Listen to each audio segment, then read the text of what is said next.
Okay, this is Sigjir back again, and today I'm really excited because I want to talk about a tool that is certainly not underused, but maybe not discussed enough. And if you're not actively using this, I bet, if you use samples or presets or anything, I bet you are using this without knowing. And this is noise. We're going to talk about noise today. White noise, pink noise, maybe brown noise, blue noise, really white and pink, what they are, and more importantly, what their purpose can be in your productions, whether that's in a mix down or in like a creative sound design approach to music production. These are also, we're going to explore some techniques that I use personally. And what I can say is that these are things that can lead you down a creative path, and you can kind of be a bit more hands off.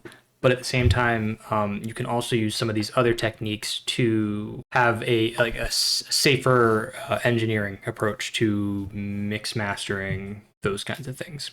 So why don't we start by talking about what noise is, why there's colors of noise, and all of that. So the colors aren't arbitrary. So we'll start with this discussion of what is noise, and that will begin on white noise. Now, white noise is all of the frequencies, or it's a sound that occupies all of the frequencies on the frequency spectrum. So what that means is that if you look at this visual here, we have frequency in hertz, and okay, so this would be the loudness or the amplitude, or sorry, not the amplitude, just the loudness of the signal. In this case, we're looking at 10 to the third, 10 to the fourth, 10 to the fifth. But if we had something like a spectral analyzer open, which we will, you would see something like 0 to 20 hertz maybe down here and like 20k hertz here. And what you need to know is that we would be occupying every single frequency equally across the spectrum. And that equal part is that's important. So white noise takes this space up, but the human ear doesn't hear all frequencies equally, meaning that there's a phenomena, I think it's called ear gain, and you can look this up. But we have like a slight, if you were to take an EQ curve and apply it to your hearing, the human ear tends to have a boost at around 3K hertz.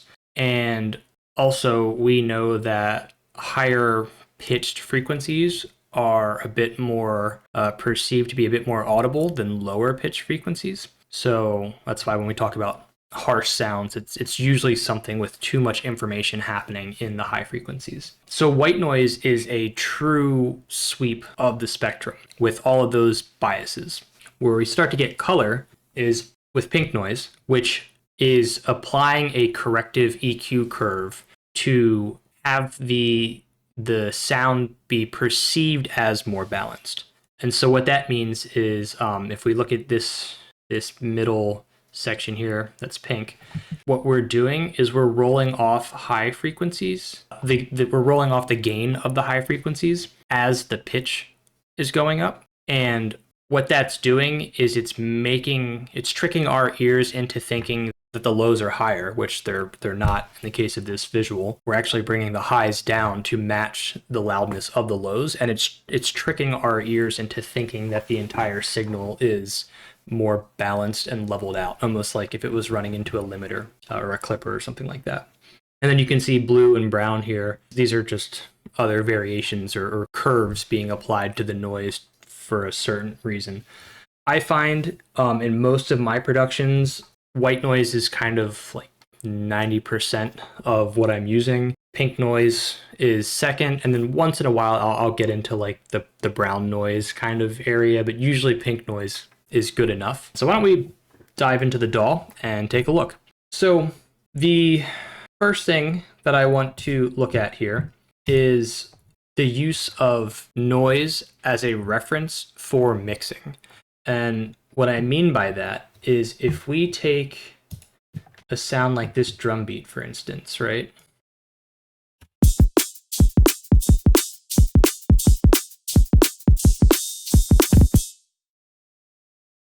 right now, I've pre-mixed this, so I kind of know where things are sitting.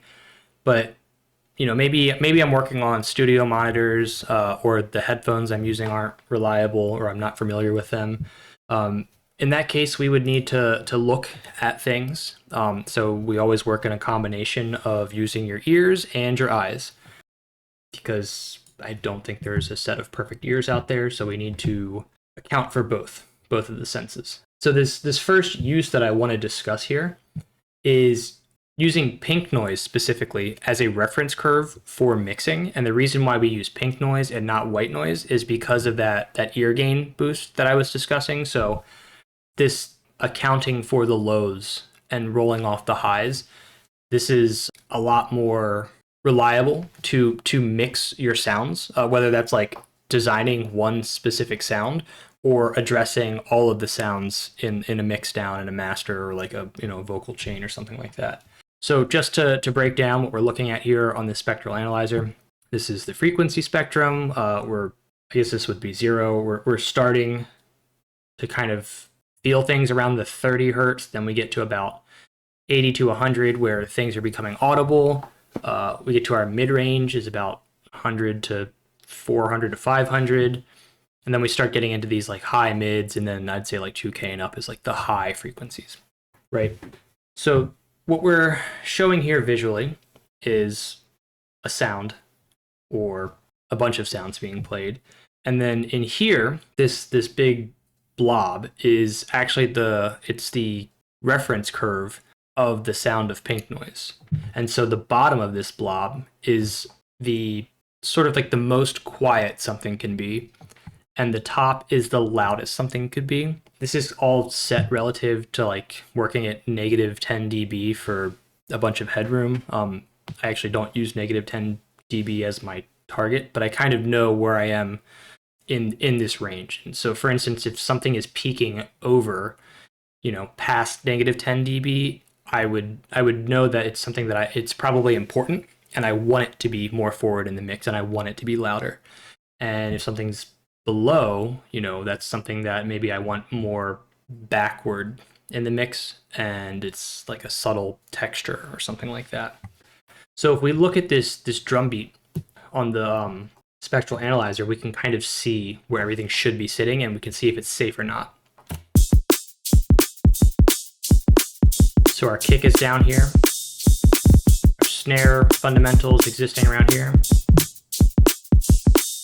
You can see most of our hat symbol information's up here.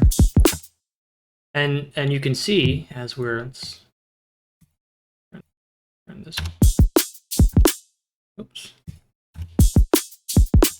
So you can kind of see this is like this is a kick occurring in the process of being the full kick.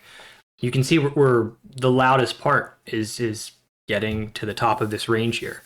So I know that I want my kick to be forward. The kick kind of is the driving factor in a mix. At least in my approach to music, the kick is kind of the most important element. I say that because the snare drum, it's a little bit easier to get a snare drum forward in a mix. So I know if I can get that kick sitting exactly where it needs to be, everything else kind of happens relative to that. So then the snare falls into place, and then the rest of the drums, and then the bass and the synths and all that. So this is a pink noise reference curve, and this is I'll probably refer to this throughout this video as well, but I also do this just when I'm checking the mix or mixing in general on a project. So that's the first use of noise, and specifically pink noise, that I wanted to discuss. And the next one is on drums. So this is a drum machine. Each MIDI note has a different synth map to it. So like the kick here, snare, a couple of different hats and cymbals. And we have this beat. And a way to add some pleasing character to your drums. This could be character in the sense of maybe you need some stereo width. This could be supporting frequencies, or just I've noticed that this tends to have like a digital character to it, and maybe you want that digital character on your drums. If we look at the effects processing, I have some macros here set up just to easily demonstrate what I'm doing, but I will explain what the macros are doing as well. So this macro is creating an effect send, basically, where I'm sending all of the drums to a group, and I'm running them through a vocoder. That vocoder is just using noise. It's just stereo white noise here, with some, I got a high pass filter here just to not let certain frequencies through. But what we're doing is, let's solo this, I think, or actually we'll mute that. This is just noise. So that's being layered in with the actual drums, right? So if we hear it, it sounds like this.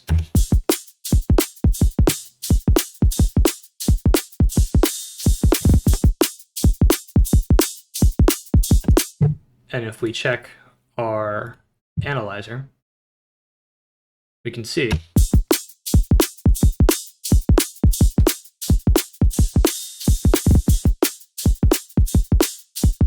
we're starting to get more density in this higher frequency range because we're mixing in noise that has more information in the higher frequency range with it.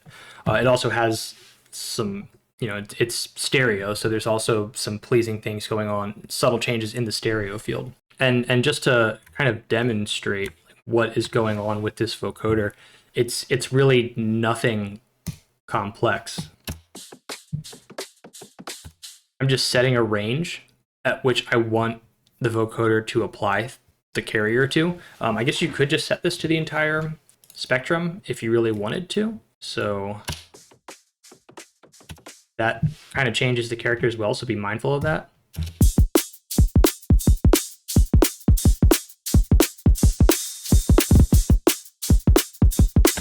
But yeah, so what that's doing is it's sort of adding this digital noise quality in with the drums, and I think it gives it a nice texture. It has a time and place, but you can do this on anything. You might want to just try adding some noise into a signal without just like using additive synthesis or layering a sample or something. You could try a vocoder. I tend to like this when you use less bands, and sometimes when you widen the bands to the point that they're like oversaturating or bleeding into each other. When you use more bands, you're kind of getting this more resonant sounding signal, which could also be nice. That's not to say don't ever do that. I've just noticed that when you use fewer bands, you get this shittier distortion that happens, but this is a distortion that ends up being pleasing in the end. So when we use less bands, it actually, in my opinion, or at least from my work, it tends to sound better and work more with what I'm doing. So that is another instance of how I use noise. In this case, it's with a vocoder. This is also something to note. This is just the Bitwig stock vocoder. Ableton's vocoder is one of the best, maybe, I think, that I like just to use it on things. And then FL Studio's Vocodex is also really good.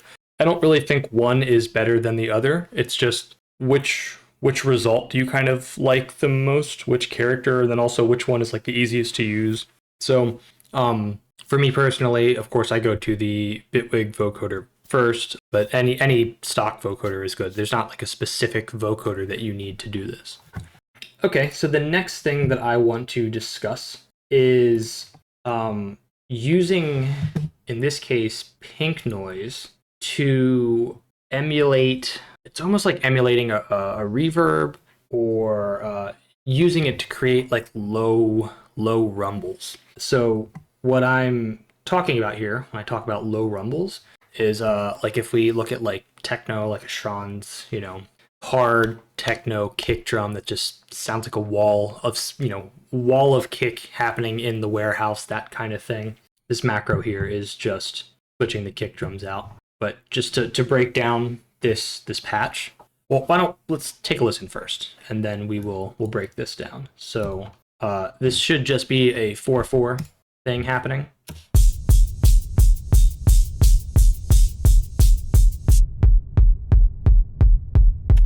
And it might be a little hard to hear if you're not working on something with some low end monitoring, but you'll see a lot of information down here. See this like 30 hertz and below? That's really inaudible rumble that might not be picked up in the mix, but it affects the rest of the mix.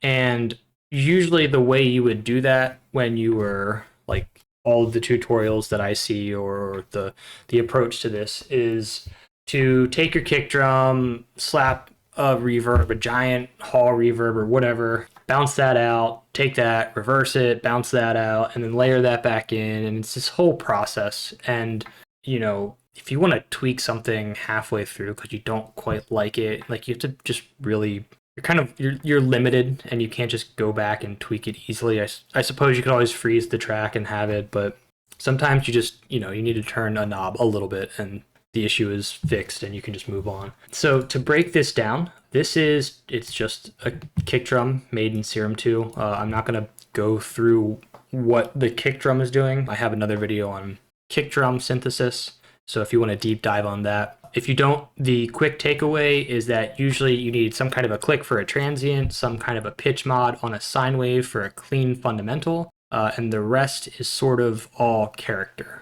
You can layer in noise for like the friction of hitting a kick drum. But in this case, what we are really going to focus on here is this pink noise. And what this pink noise is doing, if I can find the LFO. So we have an LFO mapping so actually let's turn the pink noise off just to hear the kick. So it's a simple kick drum. If we turn these other oscillators off, so if we look at this noise oscillator here, we have this pink noise that's coming through with some stereo width, but it's not a fully wide signal. And the reason why I'm doing that is because I'm trying to get some mono compatibility here because I'm working in like this like low sub to below sub rumble part of the spectrum. But what we're doing here is we have an LFO mapped to the level of the noise. So really what we're doing here is the kick sound is occurring in this period. So we don't want the noise. And then it ramps up as the kick tail falls off. And then the noise is there. So we're kind of using this LFO to create this ducking side chain inside of Serum. So this is just affecting the noise the level of the noise itself. We then have an LFO mapped to the filter on this noise. I don't know exactly what the visual of the filter is. I think it's some kind of bandpass filter or maybe like a tilt filter, so like a low shelf and a high shelf, and as you bias towards one side it cuts the lows and boosts the highs, or it cuts the highs and boosts the lows. In this case, I am just sitting down here at this 9%. This value doesn't matter. It's just the sound that I liked, so just be mindful of that. And what we're doing is we have this LFO mapped to that position of the filter. And what that's sort of doing is creating this movement or this changing of sound in the space.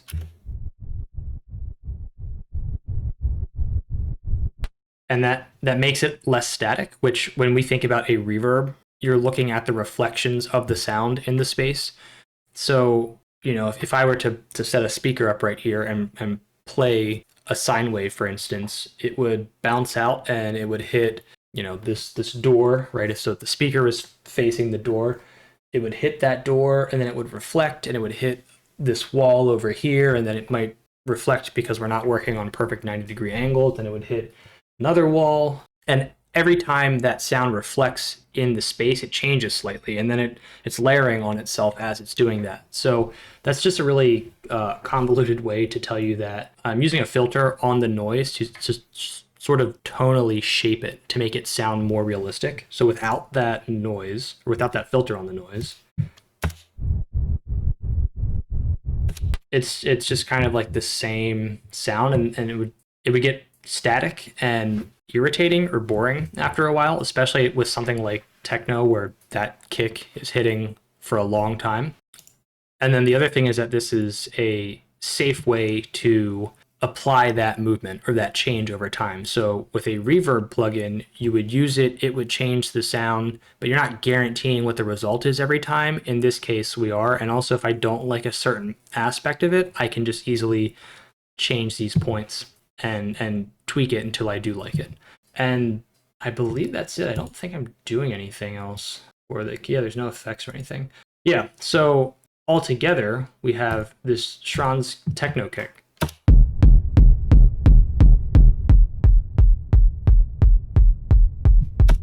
So that's another way that I use noise as almost as like a safe way to use a reverb or a convolution reverb or something. You can use noise and tonally shaped and sculpt it to sort of sound like these low rumbles.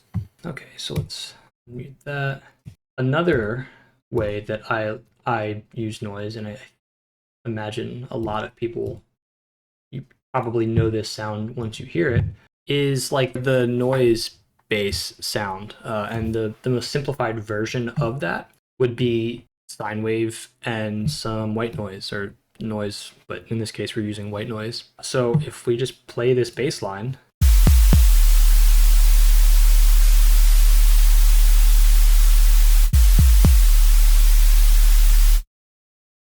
it's this sine wave with a little bit of a pitch mod on it to kind of give it some punch and character, and then that's it. So when I turn on this B option, what I'm doing here is the way I'm creating this is I am sending the sine and the noise to a wave shaper, and I am shaping those signals together until they start to distort, and then I'm getting this grittiness that's happening from that character. And you can create this result in a bunch of different ways, but it sounds like this.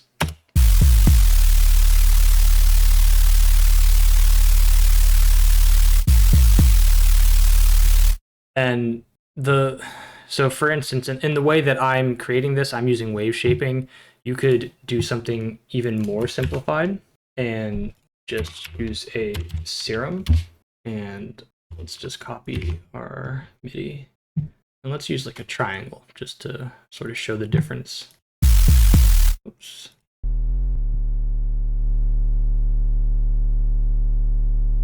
Right, so just have our triangle, and then why don't we just use some white noise and make it stereo. Don't really care too much about the character of it, but if we play them together,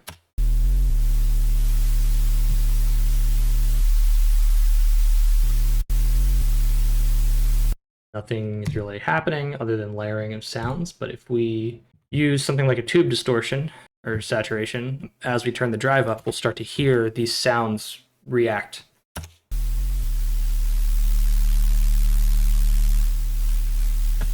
Right? And then maybe you can even use an LFO and get some kind of movement out of it. It's pleasing.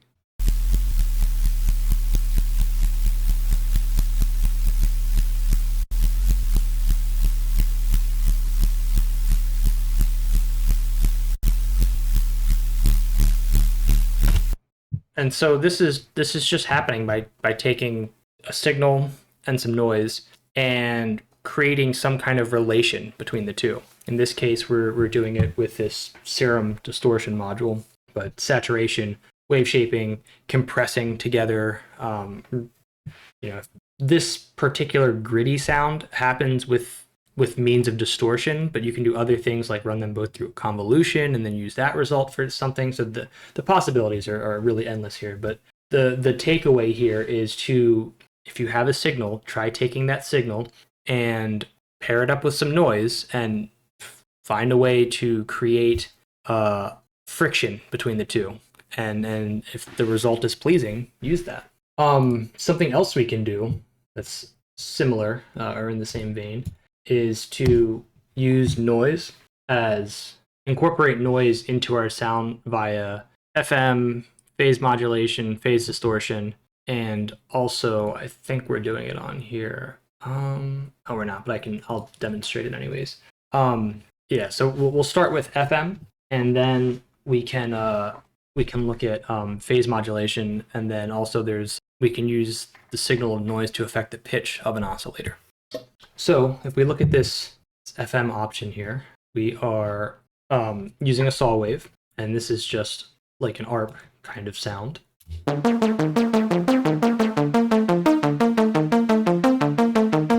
And just little EQ to correct some stuff, some delay and some reverb just to give it some character and some space, and a low pass filter to give it that sort of pluck sound that we need. So in this case, this would be the dry sound.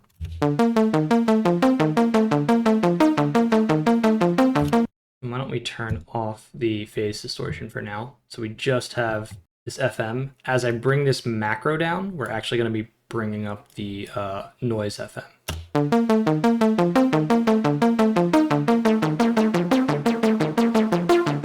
We're kind of getting this change or this instability to the sound. And same deal, if we invert this by turning off the FM and we turn on the phase distortion, we can get the same result, or a similar result.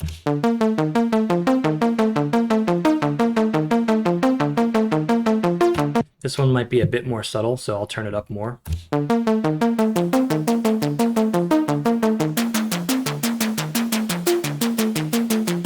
So, this is another thing that we can do is use noise as a means to add grit or noise character to a sound that might not have that necessarily. So why don't we reset those? And okay. The other thing that we can do is if you go to the matrix, you can use the noise oscillator. Let's just do this on global, but anything with a pitch parameter. So like I would probably do this on the coarse pitch, for instance, on an oscillator, but we'll do this on the main tuning so it affects everything. We'll make it bipolar. And essentially what we're doing here is we're using the signal of the noise oscillator to kind of turn the pitch knob, so to speak, on our saw wave. So you'll hear this difference as I turn this up.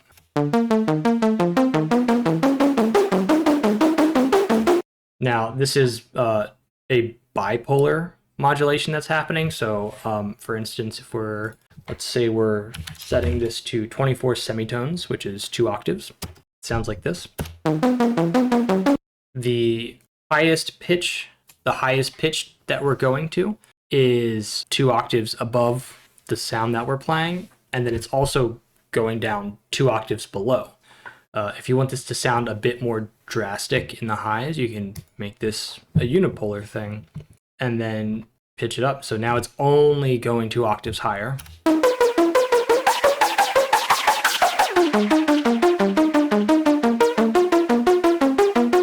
And when you're doing this, there's some tuning that needs to happen, because once you start playing with the pitch, you're not necessarily, like if you're, like in this case, we're using the notes D, A sharp, A, D sharp. So we're kind of doing this like Phrygian minor Phrygian thing, going back and forth.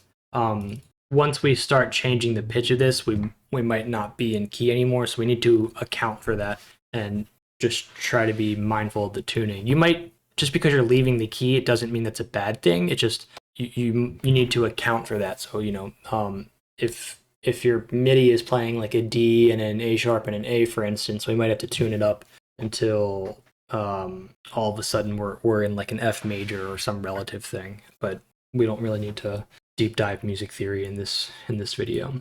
So all of that is just coming from modulating. Let me make this a lot more subtle. All of this is happening just by using this oscillator. It's not on, like in terms of the level's all the way down, so you're not hearing it in the sound. I mean, we can use all the techniques and kind of make this sound a lot more interesting. So we can go from this to something like this.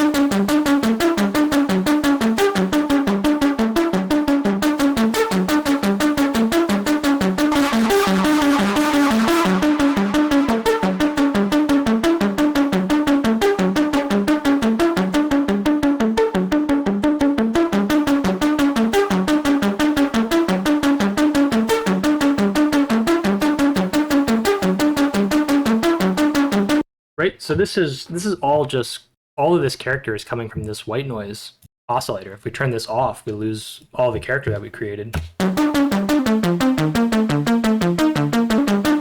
So just something to consider here. This is probably a technique. Using noise as a mod source is something that I do on a lot of my sounds, if not all of the sounds. And then the last thing, something that I really like doing, is using a sample of noise or using noise as a source sound, and then kind of carving it out with an EQ, for instance. So we have all these narrow bands, and by changing these bands over time, we can kind of create this like false detuning that's happening. And it almost gives us, because in this case we're using all of the frequencies in a stereo sound, we kind of get this like fake two-part effect that happens. One, we're going to get this kind of like detuned sound that kind of gets perceived, but also we get this like sort of fake stereo widening that's happening. And I'll explain what's going on here. But to hear, the dry sound, if you want to call it the dry sound, we kind of have this chord played. And we just have these really resonant peaks that are kind of shaping this chord, and then we're sort of cutting some lows and rolling off some highs just to make it a little bit more palatable. But I have this macro I set up, and I'm calling it blur, because if you look at these blue lines, what I'm doing is I am essentially widening these bands. So if you imagine this is like a spectral kind of effect. So we're using like one frequency here. By widening these bands, all of a sudden, like if this is one frequency, for instance, we're now letting in more frequencies gradually. And then I have some like adding some more highs in there and stuff. But the sound that you're going to hear is like this detuning kind of sound that happens. It sounds like this.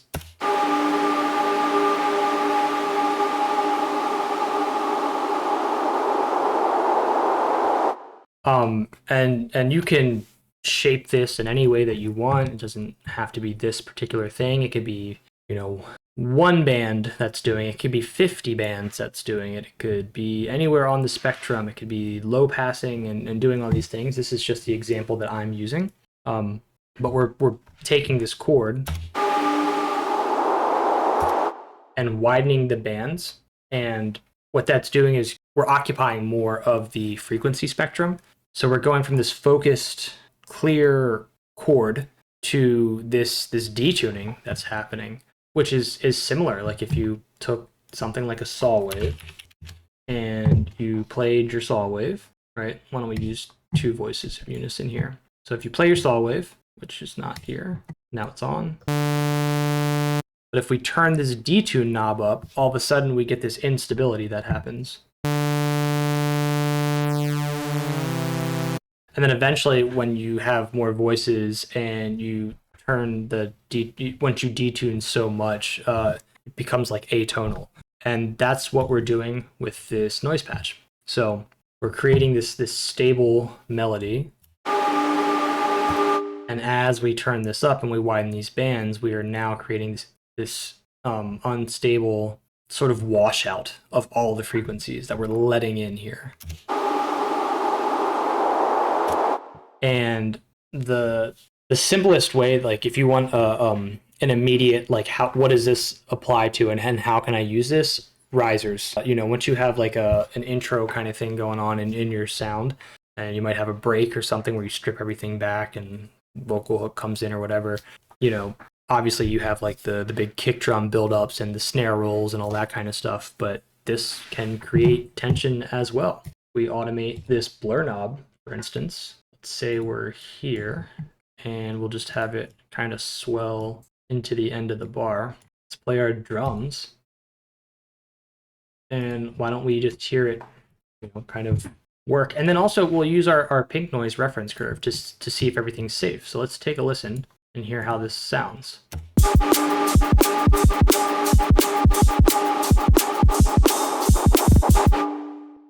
Right, so it doesn't sound amazing. The chord isn't really something that I would use musically right now. We'd have to tune this a little bit more to get it kind of working in key with the drums. But all of a sudden we have this instability here.